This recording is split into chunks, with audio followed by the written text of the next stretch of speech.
Hello friends. Micro economics में elasticity of demand की बहुत इम्पोर्टेंस रहती है। डिमांड की इलास्टिसिटी को मेजरमेंट करने के लिए कई तरीके हैं वो दिए गए हैं। उनमें से सबसे इम्पोर्टेंट मेथड प्राइस इलास्टिसिटी को मेजरमेंट करने के लिए रेवेन्यू मेथड भी रहता है। अगर आप इसको डायग्रामेटिकली करते हैं तो आपके लिए काफ़ी कॉम्प्लेक्स बन जाता है। आप इसको मैथमेटिकली सॉल्व कर सकते हैं। तो आज का टॉपिक हमारा relationship between elasticity of demand and revenue. आप दो जगह इसको कर सकते हैं। पोस्ट ग्रेजुएशन में ये क्वेश्चन अलग से आता है कि रिलेशनशिप बताइएगा रेवेन्यू और इलास्टिसिटी ऑफ डिमांड की, और यूजी क्लासेस में बीए बीकॉम में आप इसको प्राइस इलास्टिसिटी ऑफ डिमांड को मेजरमेंट करने के लिए फिफ्थ मेथड है, उस जगह आप इसको यूज़ कर सकते हैं। बहुत ही आसान तरीके से मैं आपको बता रहा हूँ। आप शुरुआत में देखिएगा, elasticity of demand is equal to A R by A R minus M R. ये मेथड वहाँ दिया गया है। आपको इसको प्रूव करना है। इसको प्रूव करने के दो तरीके हैं, या तो आप इसको डायग्राम से प्रूव करिए या आप इसको मैथमेटिकली प्रूव करिए। हम इसको कोशिश करते हैं मैथमेटिकली प्रूव करने की। तो यहाँ से आपने शुरू करना है। You know that T R is equal to price into quantity. Total revenue है वो प्राइस और क्वांटिटी है उसको मल्टीप्लाई करने से आता है। तो T R is equal to price and quantity, and A R is equal to average revenue is equal to T R by Q. T R की वैल्यू पुट करिए पी क्यू, और क्वांटिटी, क्वांटिटी से quantity cancel, P बचता है। इसका मतलब A R है वो पी के बराबर है। एवरेज रेवेन्यू हमेशा प्राइस के बराबर होती है। Now M R is equal to, M R का फॉर्मूला होता है change in T R by change in Q. आप इसको इस फॉर्म में लिख सकते हैं, derivative of T R with respect Q. Differentiate कर सकते हैं क्योंकि चेंज का मतलब डिफ्रेंशिएट करना क्यू के रिस्पेक्ट में। अब टी आर की वैल्यू पुट कर दीजिए। टी आर की वैल्यू हमने यहाँ ऊपर रख रखी है टी आर की वैल्यू। तो टी आर की जगह पी क्यू लिख दीजिएगा, और नीचे क्यू आपके पास है। बस यहाँ थोड़ा सा आपको मैथमेटिकली थोड़ा सा सीखना है। जो स्टूडेंट्स मैथ के हैं उनके लिए तो प्रॉब्लम नहीं है, लेकिन जो नॉन मैथ स्टूडेंट्स हैं उनके लिए थोड़ी सी प्रॉब्लम है। लेकिन प्रॉब्लम मत मानिए इसको। मैं आपको तरीका बता रहा हूँ। एक मेथड आता है मैथ में, डेरिवेटिव में, यूवी रूल बोलते हैं उसको। तो यूवी रूल का मतलब, ये फर्स्ट फंक्शन है, ये सेकंड फंक्शन है। अपने पास यहाँ दो फंक्शन है पी और क्यू। ये फर्स्ट फंक्शन है, ये सेकंड फंक्शन है। तो बस आप इतना सा याद कर लीजिएगा जो अब बता रहा हूँ। एक लाइन ये, M R is equal to U as it is derivative of V plus V as it is and derivative of U. बस ये एक लाइन आपने याद करनी है, और कुछ भी याद करने वाला इसमें है नहीं। कि price as it is quantity का derivative, quantity as it is price का डेरिवेटिव। अब आप इसका डेरिवेटिव करिएगा। प्राइस, क्यू का डेरिवेटिव 1 होता है, क्यू के रिस्पेक्ट में ये खत्म हो जाता है, plus Q as it is है।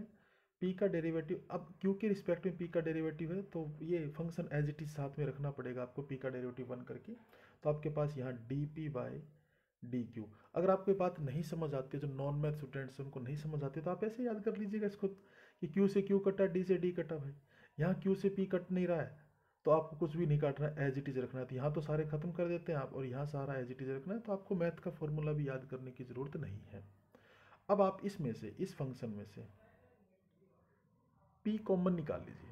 अगर हमने पी कॉमन निकाला तो यहाँ तो 1 बचेगा, यहाँ क्यू है, पी तो है ही नहीं, तो पी इसके डिवाइड हो जाएगा, और फंक्शन है वो एज इट इज रह जाएगा, डी क्यू। ये आपके पास आया। अब इसको थोड़ा सा और आगे बढ़ाइएगा। अब M R is equal to, ये आपके पास बन जाता है। एक लाइन आप मेंशन कर दीजिएगा, वी नो दैट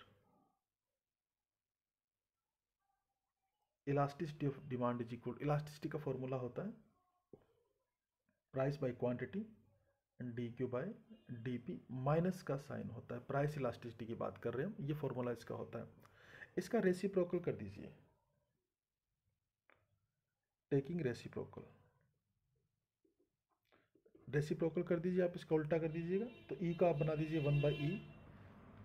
आगे का फॉर्मूला भी पलट जाएगा आपके पास, minus Q by P into D P by D Q, पलट जाता है। अब आप देखिए, यहाँ से हमने इस फॉर्मूले को छोड़ा था, इसमें ये वैल्यू, ये वाली वैल्यू और ये वाली वैल्यू मैच करिएगा आप। दोनों एक ही वैल्यूज़ हैं, Q by P D P by D Q, Q by P D P by D Q. इसका मतलब इसकी जगह हम 1/e लिख सकते हैं। एक फ़र्क है दोनों में, ये माइनस का साइन है, यहाँ माइनस का नहीं है, तो इसकी जगह -1/e लिख सकते हैं। तो मैं फॉर्मूले को लिख रहा हूँ, इसमें p एज इट इज़ रहेगा, 1 एज इट इज़ रहेगा, और यहाँ प्लस की जगह -1/e आ जाएगा। तो अपने पास ये फॉर्मूला बन जाता है फाइनली। यहाँ आप देखिएगा फाइनली जो अपने पास बनता है ये mr is equal to p 1 - 1/e, ये आपके पास फॉर्मूला बनता है। अब इसकी आपको कैलकुलेशन करनी है, इसकी कैलकुलेशन करिएगा। जब आप इसकी कैलकुलेशन करते हैं तो आप दोबारा से मैं इसको लिख रहा हूँ, mr is equal to p 1/e sorry.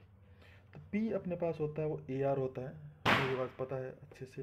तो हम लिख सकते हैं mr is equal to ar 1 - 1/e। ar इधर ले आइए, डिवाइड आ जाएगा, mr/ar is equal to 1 - 1/e।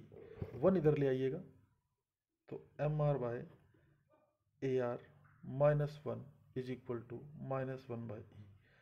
Minus sign common निकाल दें इसमें से, तो ये प्लस का हो जाएगा, ये 1 है, ये प्लस का हो जाएगा, ये माइनस का हो जाएगा। तो इसको ऐसे लिख सकते हैं ना, 1 तो प्लस का हो जाएगा, ये माइनस का हो जाएगा, mr/ar इज इक्वल टू ये प्लस का हो जाएगा। तो या फिर हम इसको ऐसे लिख दें, 1/e is equal to 1 - mr/ar। एक ही बात है ना, इसका एलसीएम ले लीजिएगा।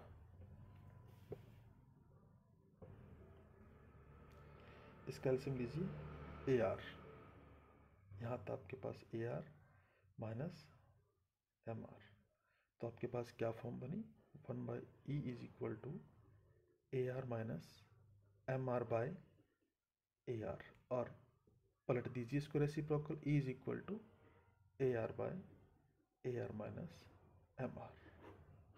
ये प्रूव हो चुका है आपके पास जो हमने प्रूव करना था। इसी को हम एक और एग्जाम्पल की हेल्प से, मैथमेटिकल एग्जाम्पल की हेल्प से वो शो कर सकते हैं, वो देखिएगा अब आप।